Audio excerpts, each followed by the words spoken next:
یه پیشبند جادویی میخوام بهت یاد بدم که توی هر قد و قواره‌ای که باشی میتونه این پیشبند رو بدوزی و برای خودت سایزش کنی. برای دوخت این پیشبند فقط 1 متر پارچه احتیاج داری.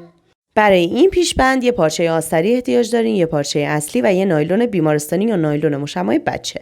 آستری رو دو تا میزنین، از قسمت بالا 21 سانت میاین پایین، از قسمت دولای بسته 13 سانت به سمت داخل میرین و این 2 تا خط رو تا جای امتداد میدین که به هم وصل بشن. حالا این قسمت رو به صورت یه هلال به هم وصل میکنین که قسمت در واقع زیر بغل پیشبند ما هست. قسمت گوشه رو هم میتونین یه مقدار هلال کنین که پیشبندتون حالت بگیره.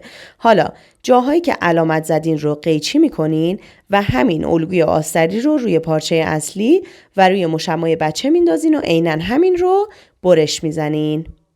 از پارچه اصلی قسمتی که زیر بغل هست ما میتونیم قسمت جیب رو برش بزنیم. اندازه رو یک بار دیگه براتون میگم. این قسمت 13 سانت، کف حلقه رو 21 سانت در نظر میگیرین و عرض کارتون 30 سانت. ارتفاع کل پیشبند هم میتونین 75 تا 80 سانت در نظر بگیرین. این میشه اندازه هایی که ما برای پیشبند لازم داریم. دور تا دورش رو قیچی میکنم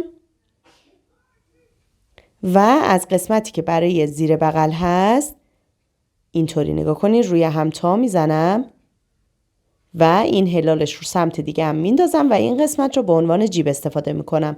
جیب ما قسمت جلوی کار هست و دولایه هست. نگاه کنین اینجا روی پارچه به روی پارچه قرار میدین قسمت جیب رو و دور تا دورش رو میدوزین، یه تیکه رو باز میذارین و از اون قسمت به رو برمیگردونین. بعد از اینکه به رو برگردوندین، موقعی که در واقع میخواین دوخت بزنین روی پیشبند اصلی، اون قسمتی که باز هست خودش بین دوخت میره. فقط اون قسمتی که باز میذارین رو دقت کنین که از قسمت پایین جیب باز بذارین، قسمت لبه بالایش نباشه. قسمت های هلال رو هم سبک کنین درزشو و بعد برو برگردونین. حتما یه اتو به کارتون بزنین و بعد میایم میذارین روی قسمت جلوی کار، مرکز کار که مشخصه. از قسمت بالای کار حدود ببینین این قسمت تا کف حلقه 21 بود دیگه، از کف حلقه 10 سانت هم میایم پایین، یعنی بخواین از قسمت جلو در نظر بگیریم حدود 31 تا 32 سانت میشه. میذارین روی جلوی کار و قسمت پایینش رو میدوزیم به روی پیشبندتون. بعد به این ترتیبی که دارم نشونتون میدم روی هم قرار میدین لایه ها رو.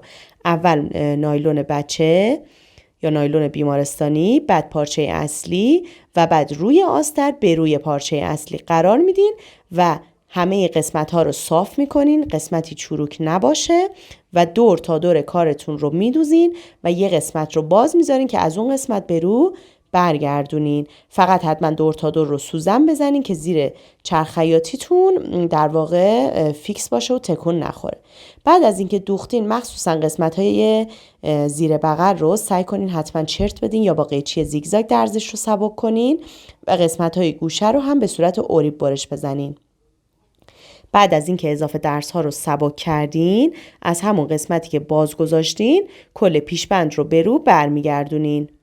فقط دقت کنین اینجا وقتی داریم برون برمیگردونین، حالا مشمع بچه یه مقدار مقاومتش بیشتره، ولی اگه از نایلون بیمارستانی استفاده میکنین خیلی مواظب باشین که پارگی ایجاد نشه توی این قسمت. کامل برو برگردونین و حالا این قسمتی که باز هست اینجا رو دارم نشون میدم. این قسمت رو یک دور از روی کار میدوزین تا کاملا فیکس بشه. قسمت بالای پیشبند رو هم همینطور.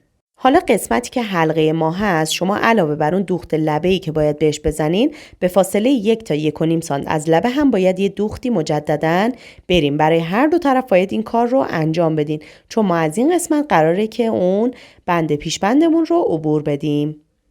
حالا یه نوار اوریب برمی‌دارین یا میتونین این نوار اوریبتون از جنس پارچه هم باشه بچه‌ها. طول این نوار اوریب 2 متر، 1.5 متر تا 2 متر میتونه باشه که بستگی به جسته خودتون داره، ولی خب 2 متر باشه بهتره. روی هم قرار میدین لبشو و دور تا دور نوارتون رو آماده میکنین. بعد از اینکه آماده کردین، حالا نگاه کنین این قسمت هایی که دارم نشون میدم رو با بشکاف یه مقداری باز میکنین که بتونین اون نوار اوریب رو عبور بدین. 4 تا قسمت رو شما باید باز کنین. نگاه کنین این قسمت بالای کار و قسمت پایین. با بشکاف کامل اون یه قسمت رو اون 1 سانتی که باز گذاشتین رو بازش میکنین. بعد حالا با کمک یکی از این سوزنهای پلاستیکی از این قسمت از یکی از زیر بغل ها شروع میکنین به عبور دادن این نوار قریبتون و از قسمت بالای پیشبند بیرون میارینش. بعد از اینکه بیرون آوردین نگاه کنین از اینجا عبور میدین. حالا از این قسمت دوباره باید داخل کنین و از قسمت زیر بغل مقابل دوباره خارج کنین. این کار رو که انجام بدین دیگه پیشبند شما آماده است. فقط ابتدا انتهای نوار و ریبتون رو حتما دقت کنین که یه مثلثی برش بزنین، به سمت داخل تا کنین، بعد دو لبش رو روی هم بدوزین که ابتدا انتهای نوار و ریبتون تمیزتر بشه. حالا به این حالت دیگه راحت میتونین توی تنتون سایز کنین. امیدوارم که این آموزش رو دوست داشته باشین و برای دوستاتون هم بفرستین.